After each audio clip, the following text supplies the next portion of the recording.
नमस्कार, कशात सगळ्याजणी. चला तर मग आज कुठली रेसिपी आहे ती बघूया. रेसिपीला सुरुवात करूया. तर इथं मी आज आंब्याचं लोणचं बनवणार आहे, जे गावाकडच्या पद्धतीनं जसं बनवतात तशा पद्धतीनं मी बनवणार आहे. तर इथं मी गावाकडं आलेली आहे आईकडं. तर इथंच मी हे आंब्याचं लोणचं बनवणार आहे. तर चला रेसिपीला सुरुवात करूया. तर इथं आता आंबे फोडायला आणलेले आहेत. तर असंच नाही फोडायला आणले, रात्रभर पाण्यामध्ये भिजत घालून सकाळी काढून धुवून सगळं पुसून स्वच्छ करून हे आंबे ह्या दादाकडं फोडायला आणलेले आहेत. तर हे आंब्याचं झाड जे आहे ना शेतामध्ये, तर त्या आंब्याच्या झाडाचे आंबे जे आहेत ना, तर ते फक्त लोणच्यासाठीच वापरले जातात, कारण हा आंबा लोणच्याचाच आहे. तर अशा पद्धतीनं हे गावाकडं लोणचं बनवतात. तर चला लोणचं कसं बनवायचं. तर ह्या आंब्याच्या फोडी करून घेतलेल्या आहेत.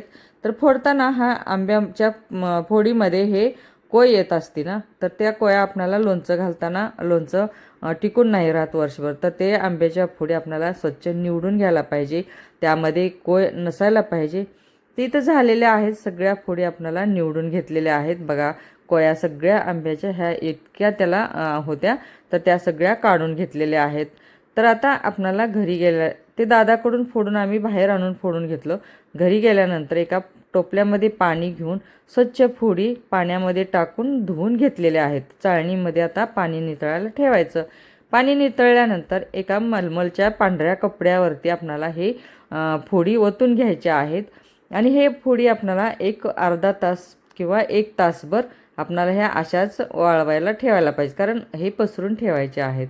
तर एक तासाच्या नंतर आपल्याला ह्या फोडी सगळ्या स्वच्छ पुसून घ्यायच्या आहेत त्याच कपड्यांनी, कारण ओलसरपणा अजिबात नको आहे ह्याला. कारण ह्याला ओलसरपणा असेल ना, तर मग आंब्याचा फोडीला ओलसरपणा असेल ना, तर मग लोणचं खराब होण्याची शक्यता असते. तर हे सगळं आता खूप कोरड्या झालेल्या आहेत. तर आता हे एका टपामध्ये काढून घ्यायचे आहेत. तर आता ह्या लोणच्यासाठी मसाले काय काय लागणार आहेत. तर आता इथं मी गूळ खिसून घेते. तर इथं माझी वहिनी आहेत, कारण मी एकटीच नाही घालत आहे. मी गावाकडं आईकडं आले ना, तर तिथं माझ्या 2 वहिनी आहेत ना, तर त्या 2 वहिनी ह्या मसाल्याची तयारी करतात. एक वहिनी गूळ खिसलेली आहे, एक वहिनी इथं सगळं हे मसाले वाटलेले आहेत, कारण हे मसाले आहेत ना खडे मसाले आहेत. तर हे वाटून घेतलेले आहेत. आता ह्या वर्षभर टिकून राहण्यासाठी एक तुम्हाला टिप सांगते. तर आता इथं आपण पानाला लावून चुना खातो ना, तर ते चुना आहे. तर ह्या फोडींना चुना लावून घ्यायचा, चोळून घ्यायचा सगळ्या फोडींना. आता हे इथं माझी काकू आहे, तर मी तिना नानी म्हणते. तर ते आता सगळ्या आंब्याला चुना लावून घेते. तर अशा पद्धतीनं हे लोणचं बनवायचं असतं. मग वर्षभर तुम्ही ह्या फोडी मऊ पडणार नाहीत. जे कलर पण एकदम छान येतो आणि फोडी निब्बर राहतात, मऊ पडत नाहीत.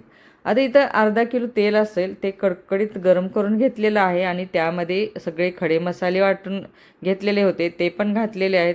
लसूण मोठा मोठा ठेसून घेतलेला होता, तो पण घातलेला आहे. आणि गूळ पण मध्ये तेलामध्येच घातलेला आहे.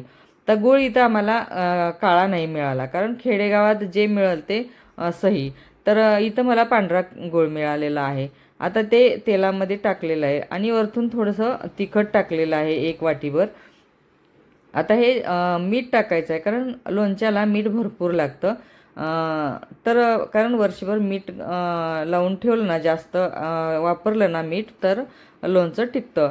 तर आता इथं हळद टाकलेली आहे. हे इथं मोहरीची डाळ वापरलेली आहे, कारण मी येताना इथून मसाले घेऊन गेलेले होते ना, तर मग ते पण वापरले आणि घरात वाटलेले. मग कारण काय, 2 टोपल्यामध्ये मिक्स केलं हे लोणचं. आता हे मोहरीचं पीठ पण टाकलेलं आहे, बघू शकता. कारण मसाले पण आणि वापरले आणि हे मोहरीचं पीठ पण घरी, आणि जे खडे मसाले वापरले ते पण. आता हे तेल जे मसाले घालून ठेवलेलं होतं ना, तर ते तेल थंड झाल्यानंतर घालायचं बरं का. तर हे थंड झाल्यानंतर तेल हे सगळं आंब्याच्या फोडीवरती ओतून घेतलेलं आहे. आणि आता ते हातानं सगळं मिक्स करायचं आहे. हे अशा पद्धतीनं हे लोणचं बनतं. गावाकडचं लोणचं खूप छान राहतं आणि खायला पण चविष्ट लागतं. तर कसं वाटते माझी लोणच्या घालण्याची पद्धत. आवडली असेल तर नक्की कमेंट करा. तर चला 1-2 तासांनी आपणाला हे भरणीमध्ये भरून ठेवायचं आहे, कारण त्याला खूप मस्त पाणी सुटलेलं आहे बघा. मिठाचं पाणी सुटतं. 1-2 तास तुम्ही तसंच झाकून टोपल्यामध्ये ठेवायचं, सगळं मिक्स करून. तर हे आता झालेलं आहे 2 तासाच्या नंतर. हे भरणीमध्ये भरून ठेवायचं आहे. बघा माझे लोणचेच्या भरण्या मस्त भरून तयार आहेत आणि हे वर्षभर टिकणार आहेत बरं का. मऊ पडणार नाही किंवा खराब होणार नाही किंवा बुरशी येणार नाही, हे गॅरंटी आहे. गावाकडच्या लोणच्याला वेगळंच हे आहे त्याला. तर चला, आवडलं असेल तर नक्की कमेंट करा, शेअर करा, सबस्क्राईब करा. सबस्क्राईब करायला अजिबात विसरू नका. जिथून तुम्ही कुठून बघता ना तिथून तुम्ही कुठून बघता हे पण कमेंट करा. तर चला, झालेली आहे ह्या वर्षीचं तर लोणचं मस्तच झालेलं आहे. आता पुढच्या वर्षीचं लोणच्याची तयारी पुढच्या वर्षी.